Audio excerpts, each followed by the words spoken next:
Lá Maravishahe.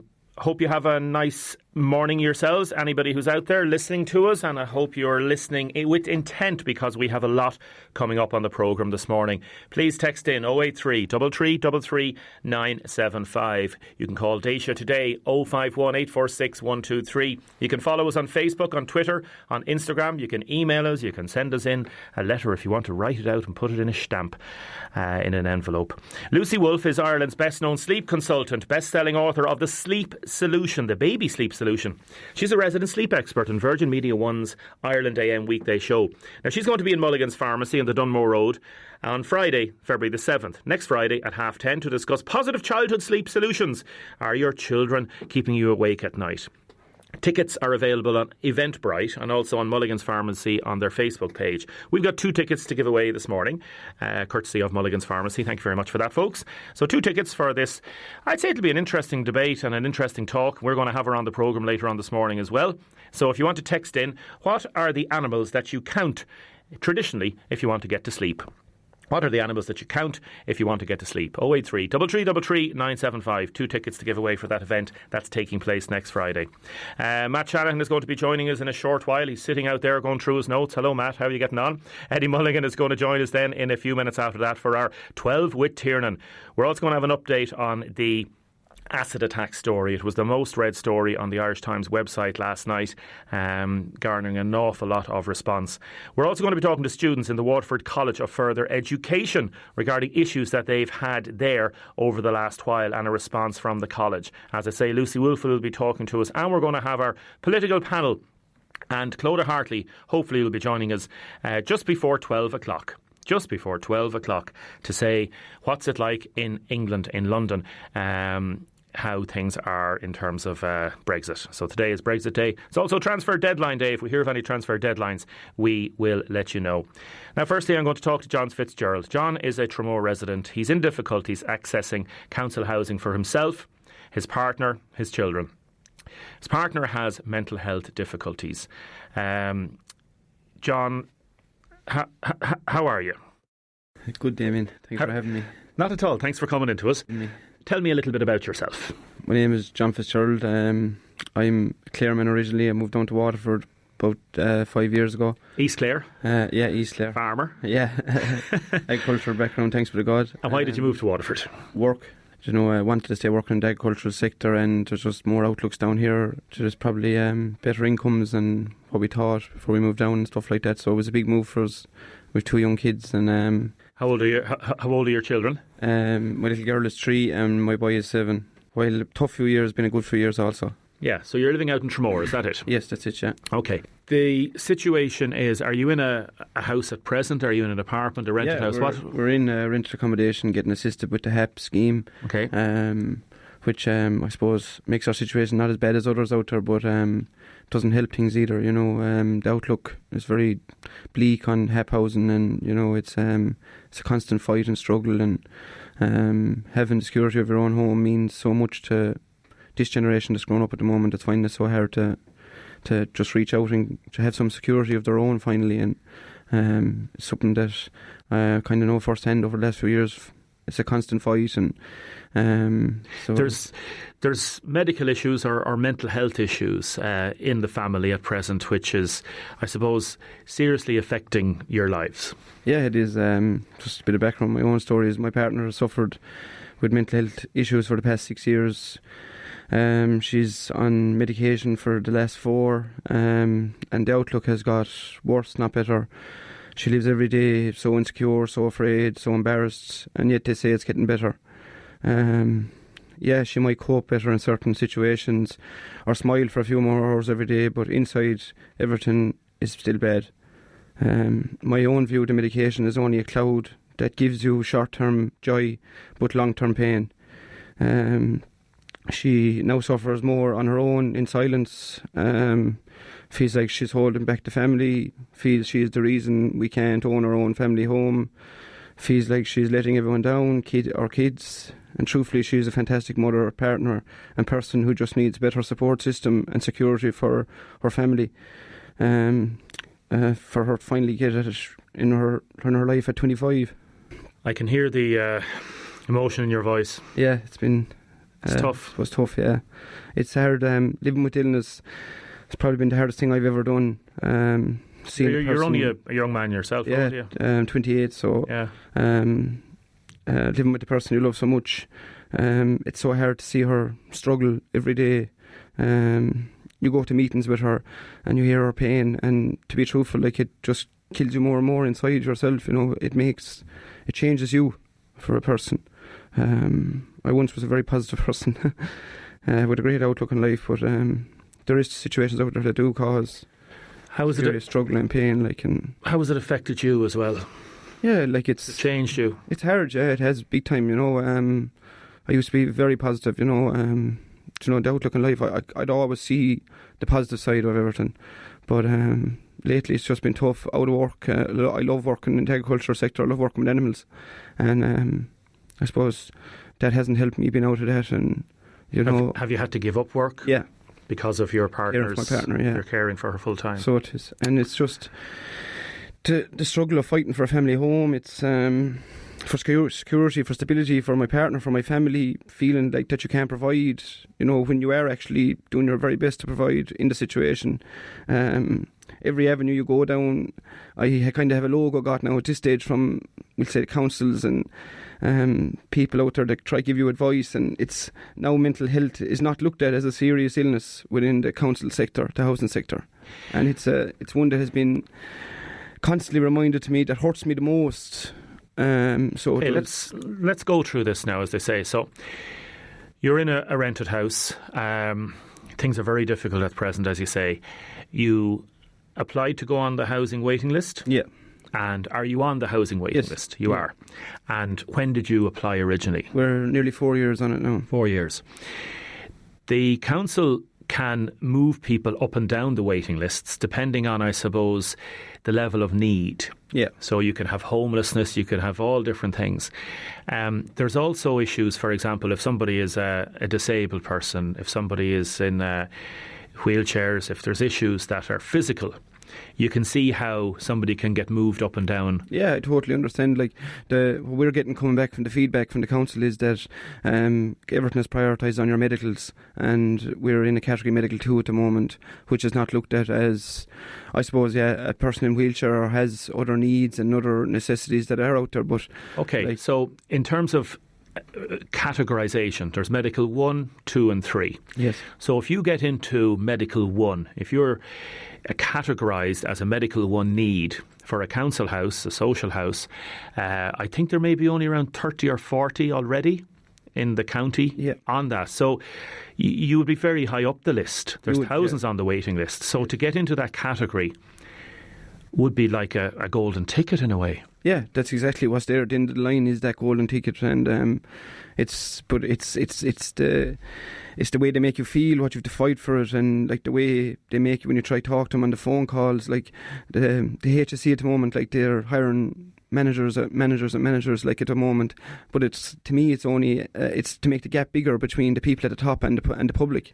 And if you had to send in medical reports and consultants' reports and which we are doing, documentation, which we have to do regularly, dropping them in, making sure PPSs are on them, didn't to be told sometimes, oh, we didn't get that letter, or we don't know where that one went, or all this takes time, effort. It's not like our appointments, with the way the mental health services are, we don't, unfortunately, we have a very, very good psychiatrist, but we don't get to see him regularly enough. Who in the council, without mentioning names, is there somebody in the council, in Waterford Council, that it's up to them to decide what level of categorisation you are? Like, if you sent in a consultant's report about your partner having a very particular mental health issues, is there an official in the council that literally decides whether you go into medical 1 or medical 2? You've been put into medical 2 category. Yes. And there's hundreds, I understand. Yeah, like hundreds within that.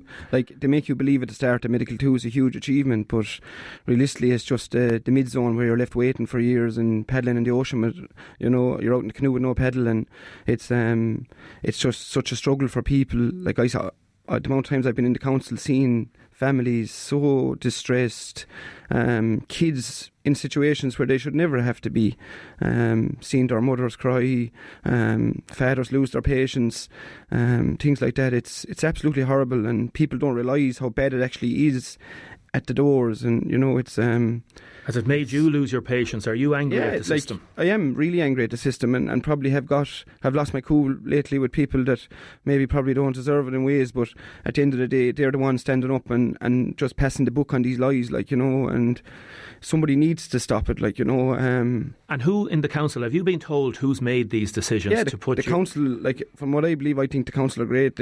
All they do is pass the book to the medical officer. Every single time you ask a question, oh sorry, we don't make these decisions. So there is a medical officer, is there? He comes in once a month and he decides who goes into what categories. Right. So they say. Okay. No one ever gets to meet the medical officer, no one ever gets to talk to him, he doesn't hear anyone's stories. Yeah.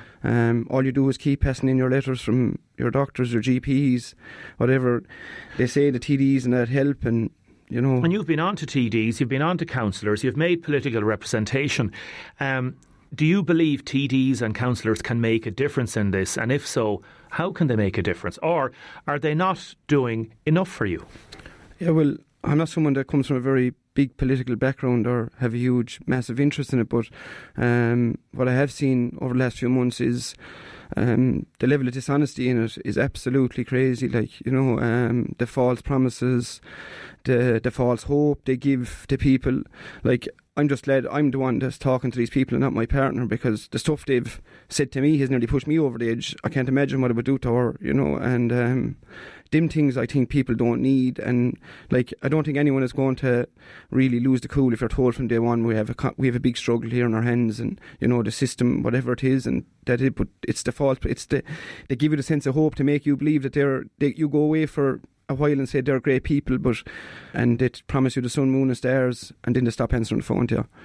I have had one politician, I made 17 phone calls in about 4 or 5 days to her, and not one phone call back, not one. And that is compounding your frustration on top of the frustration of having been put into this medical category of medical 2. Yeah, I find it, we've asked them what they need, what they want. We've done everything what they've looked for, and yet still it's just not good enough, because they say that the illness isn't as severe as other illnesses. And I'm not here to say that anyone's illness is any worse. I know there's thousands out there way worse than my situation, but I'm here to fight for my partner and my family.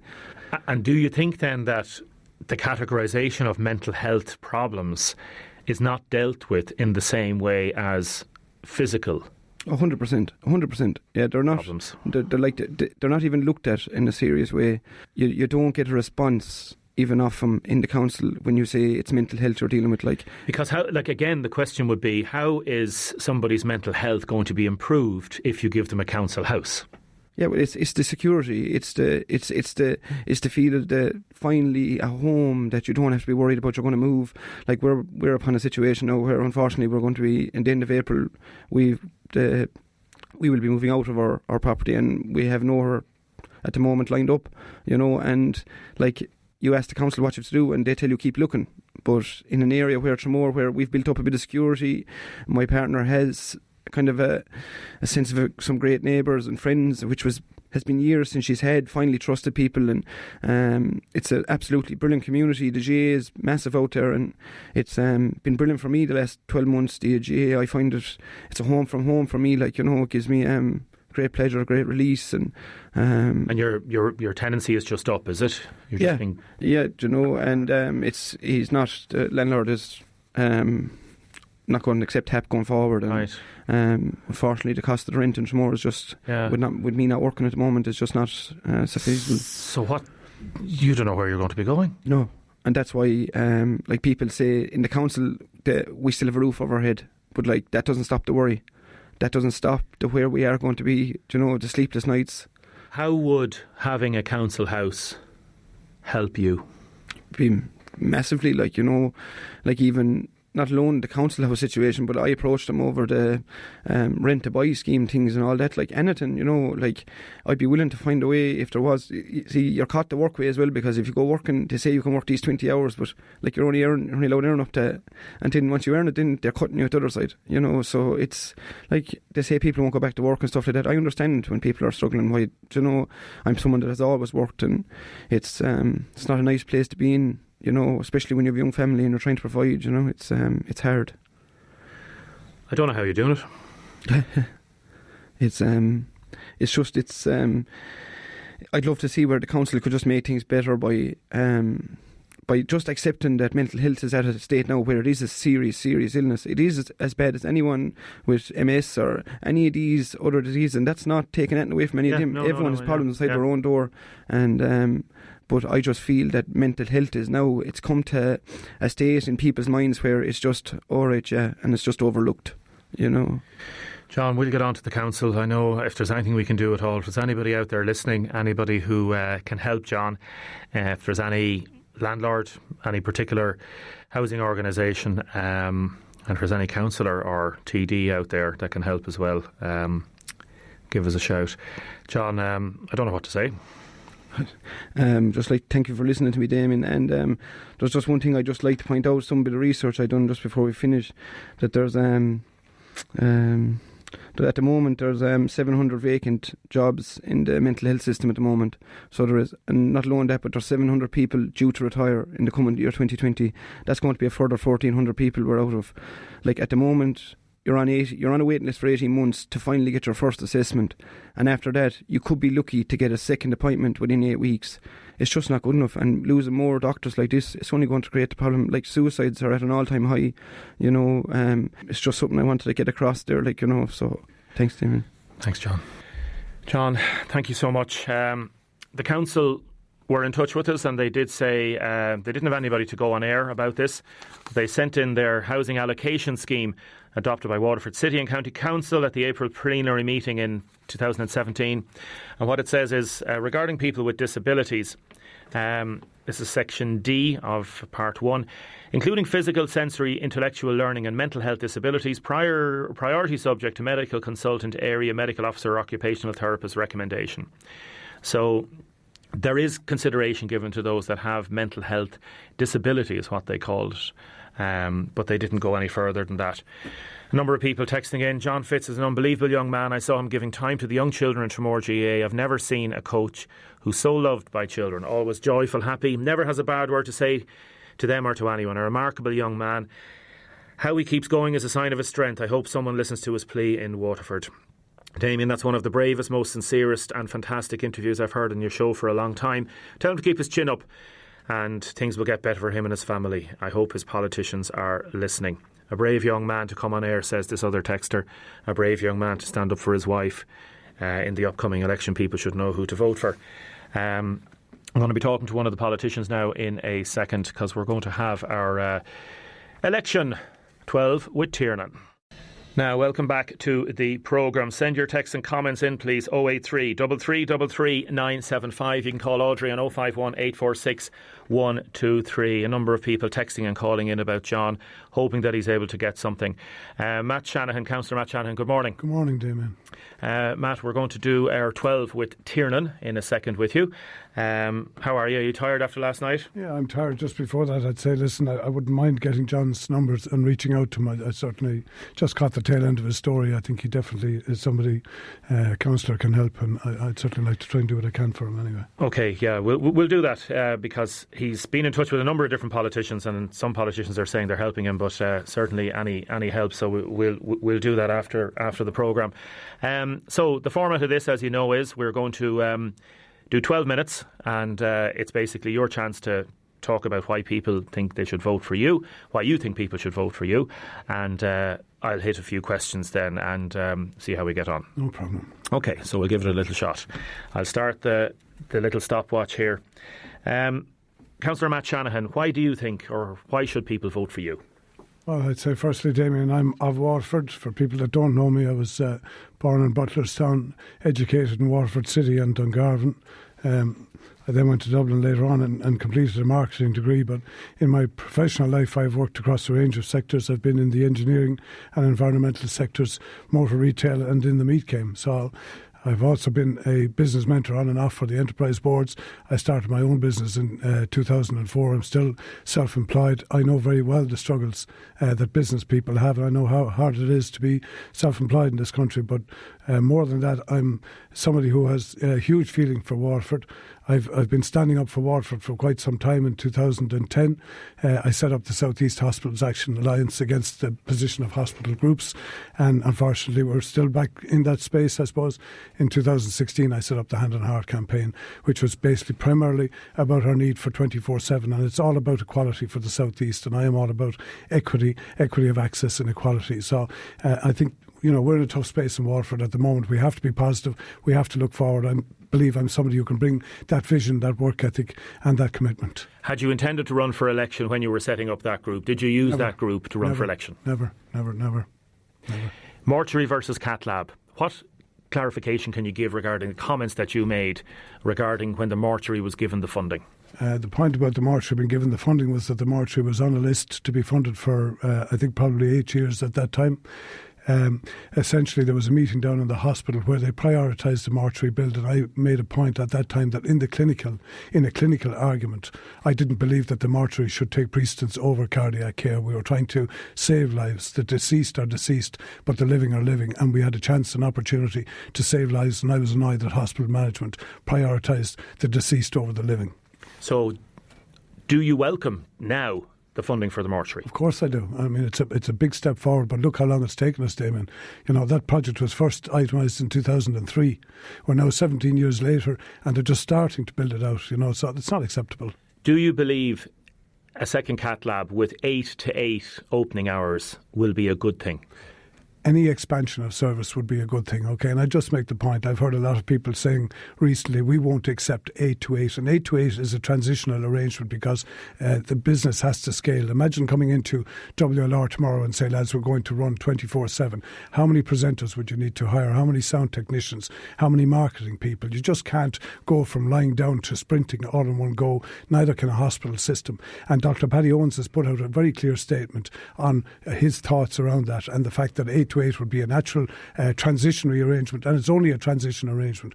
But when people say we won't accept 24/7, I'd remind people we are presently accepting 39 hours a week, a 1 in 4 chance of getting appropriate care in our cardiac cath lab. So any expansion of service would be welcome, but my pledge is for 24/7. I'm not accepting of anything less than 24/7 because everybody must have a chance. We've only 5 regional cardiac care centres in the country. This is the only one without 24/7. We must have parity. And all the other candidates are saying the same. I've been saying a lot longer than a lot of people, Damien, to be fair. Do you think that if we have a second cath lab, it will only lead to maybe another 5 years before we have 24/7? That is a risk. There's no doubt that's a risk. But one of the things that will happen with the second cath lab working, this is all about resourcing. We have to see the bona fides of hospital groups in Southwest, hospital group putting money into Waterford. And they have a very poor record in doing this, by the way.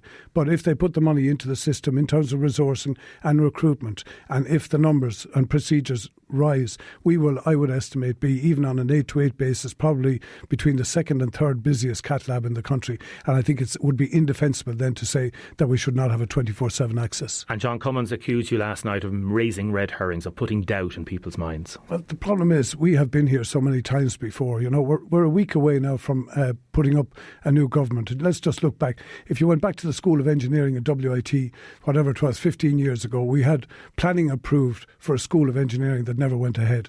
Take the mortuary situation. We had planning approved and a status. It never went ahead. We now have a cath lab and everybody is celebrating a planning permission. But what's amazing is that in all the time the planning was being brought along, could a tender not have been executed at the same time? But the procedure now is to say, we've got to wait now until the planning period is over and then we look for a tender. And to me, it's just kicking the can down the road. Is a vote for Matt Shanahan a vote for Fianna Fail or Fine Gael? It's not. It's a vote for independent voice of mind, somebody who is going to speak up for the people of Waterford City and County. You said previously you won't rule out joining a political party if the need arises. What's your position today? I think, to be very clear, okay, look, as I said, I am independent. I have absolutely no compunction whatsoever to feel to join a party, and I think party politics has served us very badly in Waterford. We have sent deputies up to Leinster House. They are subject to a whip. They have not been able to speak out, and the overriding policy of the parliamentary party is what's enacted. An independent can speak solely for the people. That's what I want to do. But in order to get something done, you will have to align. If you're in the mix and a shake-up, you will have to align with policies, and I will certainly have to align with policies. And align is an open-ended word in the sense of it means you can maintain your independence while voting for somebody or join the party. So can you give the voters any guarantee, or do you think you need to? Well, what I'd say is, look what the Healy Rays have achieved for Kerry. Look what Matty McGrath and Michael Lowry have achieved for Tipperary. All of these people have been able to act as independents, working in independent groupings, but they are aligned, and government knows they have their support, and that's how you elicit some delivery. Are you going to be Waterford's Healy Rays? I don't know what I'm going to be, Damien. Firstly, the people have to elect me, and then we can see. But look, the one thing I'd say at the end of the day, I'm not doing this for me. It's for Waterford. The issue of travellers and travellers' accommodation plan. Would you, if there was a plan to put a halting site on the Dunmore Road or anywhere in this area, would you agree to it? Well, look, what I'd say about the traveller accommodation plan, and we've just passed one, as you know, in the last month in council. We have a duty, obviously, of care to every citizen in this country. We must enact that. But there are certain issues, I would say, with traveller accommodation in Waterford at the moment. And we have a situation, let's say, up in the Carrickpierce site presently, right, where there's unauthorised development up on that site, where there's caravans being parked out on the road, quite a number of them, okay? They've basically expanded that site far beyond what it was, and we need, the travellers are the same as everybody else. We must all adapt and agree to, work with one another, okay? So we can't have it every way. I've been looking for an area action plan for Kilbarry going back to last April, May, which, as you know, there's the traveller accommodation there. We need to see what council is proposing for that. We haven't seen it yet, but I would like to see absolutely some way of integrating travellers more deeply in society, and that will only happen through education, to be honest. You say travellers are the same as everybody else, and yet under law they have a distinct identity. So would you look at rowing back on that identity if you were elected? I don't think so. I think they've gone to Europe and they've had their ethnicity recognised. I think, look, we have other people here who have their ethnicity recognised also. We must accept that everybody has a right to be in the country and contribute. But having said that, people have a responsibility to be responsible to the laws and actions, and we must all try and live together the best way possible. And in terms of people coming into the country, refugees and asylum seekers, would you do any changes for direct provision? I'm not a fan of direct provision. I think it's terrible that people can be left for 5 or 6 years in limbo where they cannot work. I know one or two people in direct provision. I see their kids. I'm a member of Ballygunner Hurling Club, and I see them, and the kids are integrated very well, but unfortunately the parents are not. And I think, people that are coming here, we should have a period, maybe 2 years maximum, where refugee status is either given or not. And I think we do need to clarify where people land into the European borders and when they come to Ireland. But those that come direct to Ireland have a right to refugee status here to certainly be considered. And I think we need to find a better way of integrating. And I would just point out to people, a couple of weeks ago there was a young lady from Syria on the paper who had graduated from medicine in Trinity College. She only came here at, I think, 10 or 11 years of age, and she couldn't speak English. So that just tells you the potential that's in people. We're going to need that potential. And again, it's about equity. An awful lot of people supposedly are looking at voting for Sinn Féin because they don't see an alternative. Are you worried about Sinn Féin? Have you any views on Sinn Féin? Do you support Sinn Féin? No, look, I'm not going to say I support Sinn Féin. I'm a great admirer, I have to say. Myself and David Gunnan have worked very well over the last 12 months. And by the way, I've worked with Mary and all the other politicians, but David and myself were let's say the Garda division, which was a very hot issue here back in September. I approached the Oireachtas members and I felt that we should get a joint statement out to the Minister for Justice, to the Garda Commissioner. David responded and said he would try and whip up the Oireachtas members. I got all the councillors. That was the first time in my knowledge that a joint statement was issued across the Waterford, Oireachtas and city and county councillors. And I think that's a powerful statement. So David has done a lot of good work, but so have other people. But the policies of Sinn Féin have yet to be properly fleshed out in an economic sense. And have you read their manifesto? No, I haven't. And by the way, I haven't read anybody's manifesto yet. I will do it this weekend, but I haven't had time. I've tried to get pickings of what is going around in the media, but all of this will be about negotiation. And if Sinn Féin are in government, they will have to negotiate the same as everybody else. Again, a number of people texting in. If they're voting for you, they want independent, they want change, yet they don't want to see to be supporting the status quo. Damien, I made this point last night, or I made it, I think, possibly to you the last day I was here. Supposing I'm about delivery for Waterford, okay, so we can all go up with the greatest aspirations, but what I will be judged on at the end of the day is bricks and mortar or any new initiatives for the South East, okay?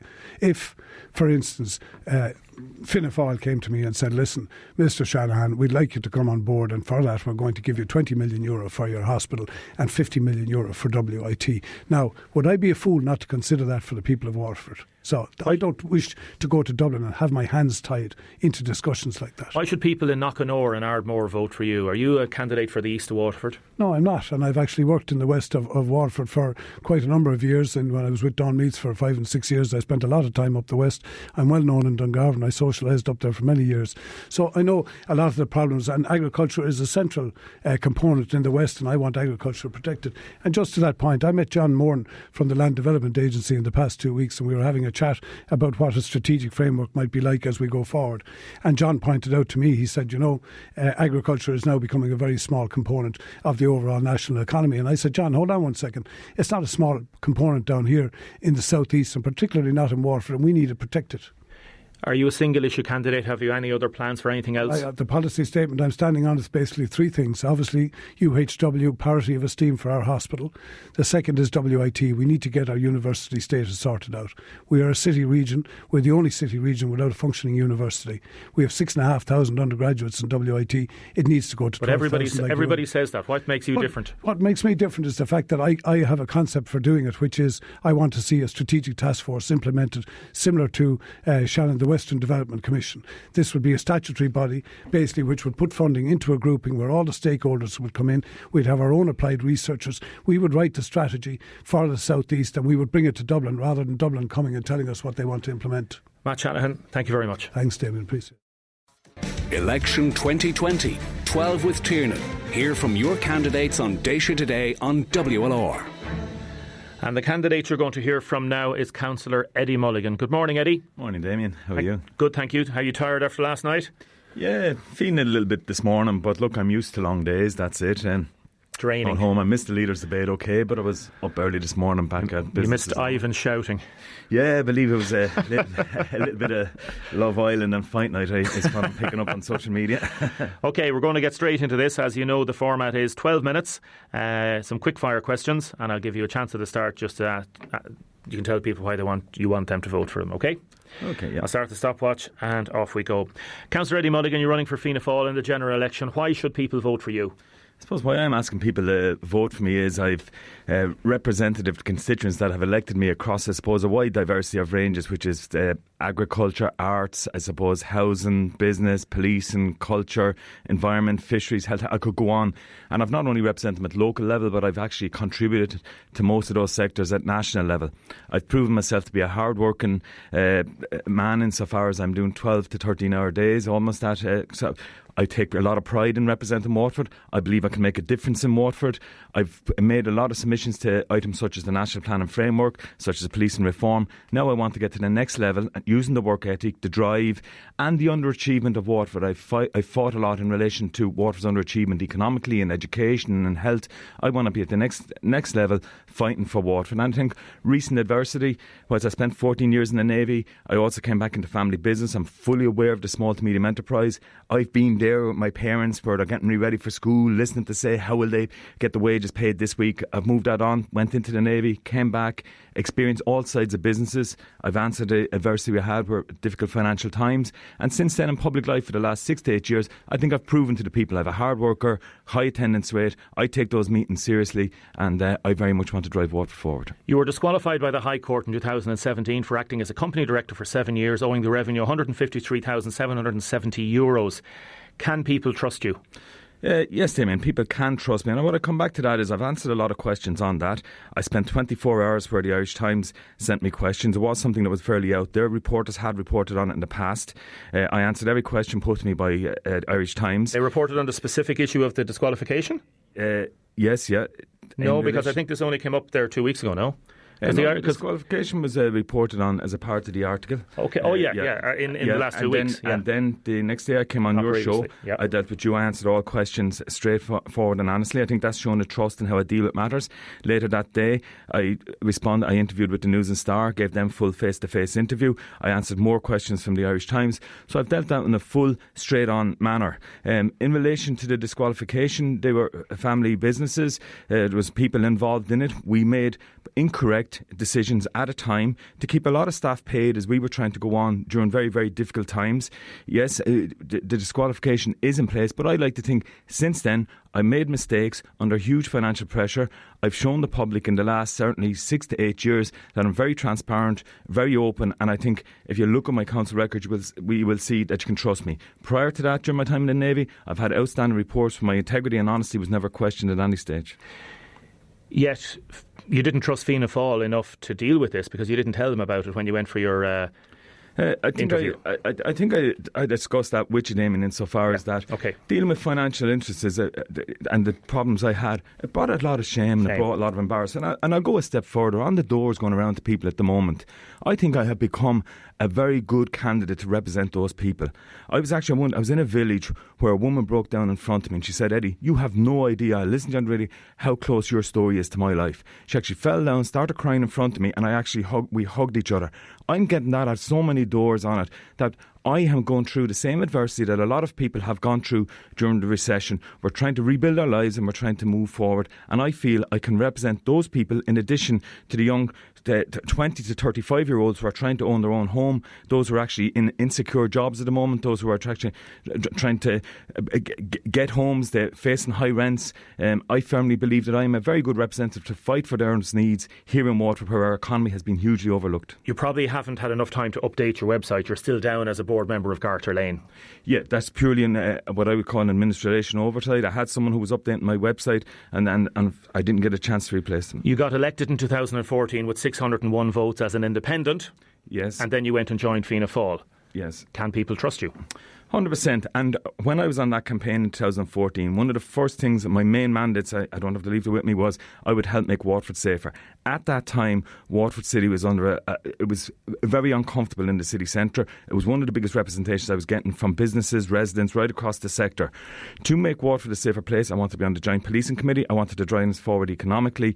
I then saw within 6 months I could be there as a non-effective independent, or I could become a part of the committees I wanted to be on by joining a party. I joined Fianna Fail at that stage. I think I've had a lot of deliveries in those two areas in relation to economic, driving forward Waterford economically. We've had a whole regeneration of the city centre.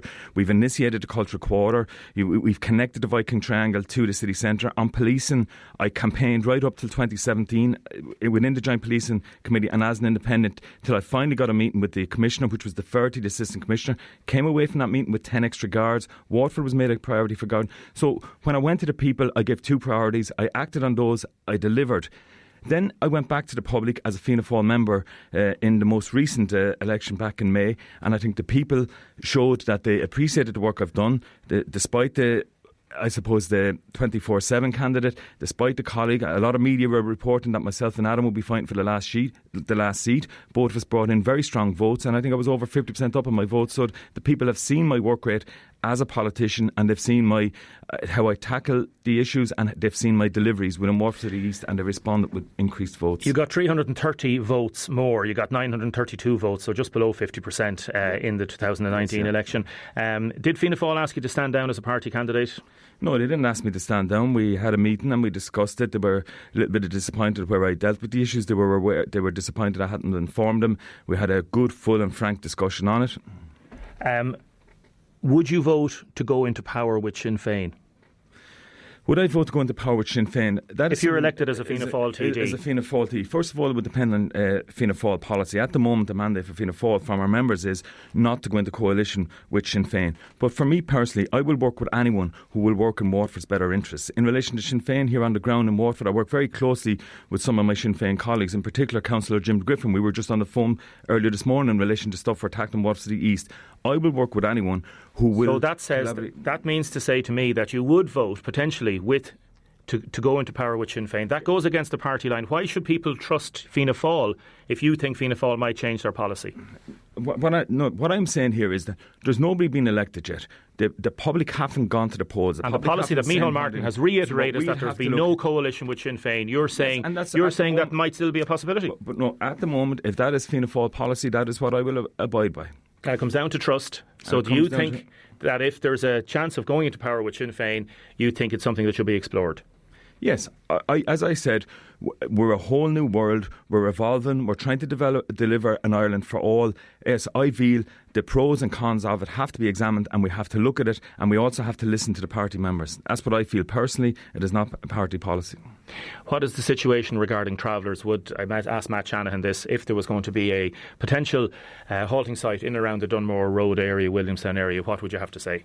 I think people well know that my views are that we have to build an inclusive society, and I very much, in relation to the most recent housing where we voted in the strategy, I was the one that spoke up and said that we need to bring all parties to the table, that we needed to bring the developers to the table, we need to bring the travellers to the table, we need to bring the council and all the community groups to the table so as we could work ways forward.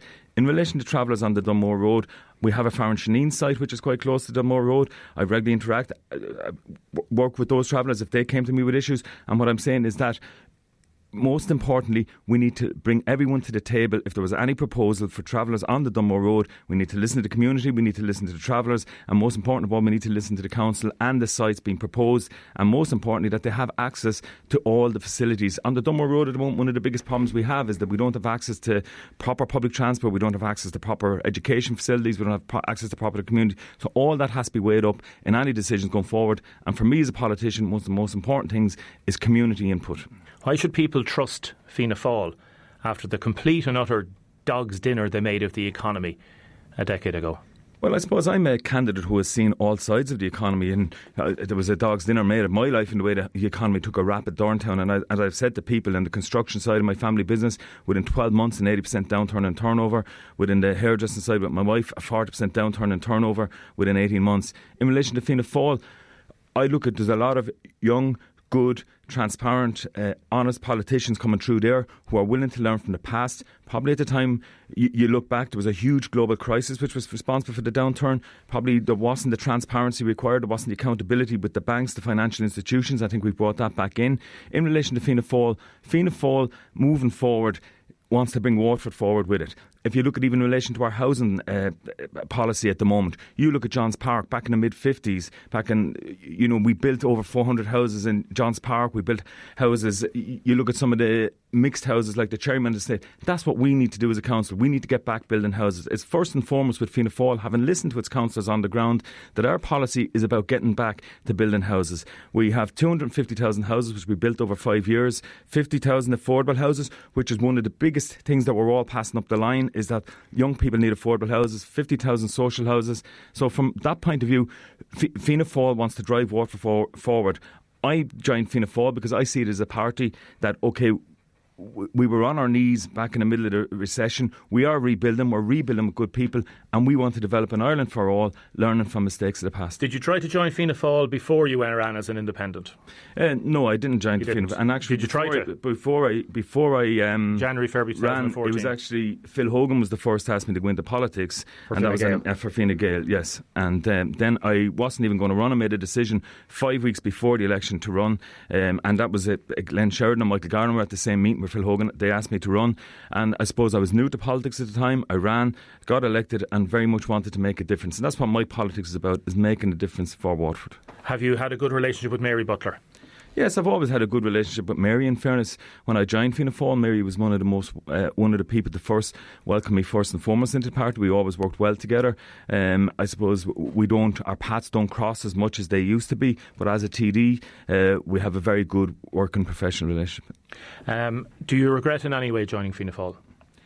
No, I don't regret joining Fianna Fail insofar as that I've still continuing to make achievements. Through my membership of Fianna Fail, I've managed to influence national policy. I think Mary was chair of the Housing and Homelessness Committee. I made a huge contribution to that, and I think 19 of the recommendations I could see I had made a part in that. As a member of Fianna Fail, I contributed to the National Planning Framework, and I made 2 contributions in that. A number of the key priorities in that, the North Quays, investment in public transport, where we have only 2 out of every 100 compare. So with the weight of Fianna Fail, I've been able to contribute. In relation to insurance, I've managed to contribute to Michael McGrath. Why isn't Fianna Fail mentioning the North Quays on the manifesto? Well, finally, you've got 20 seconds. If you look at the manifesto for Fianna Fail, there is no individual specific mentions. Fianna Fail are fully committed to the North Quays and development of the North Quays. They've been involved in all discussions, and I suppose from my point of view, the North Quays is critical for the economic advancement of Waterford on all stages as the main pillar, supported by, we need to make it a university city as well. We'll support that also, and we need strong health system and housing. Councillor Eddie Mulligan, thank you very much. Lovely, thanks very much, Damien.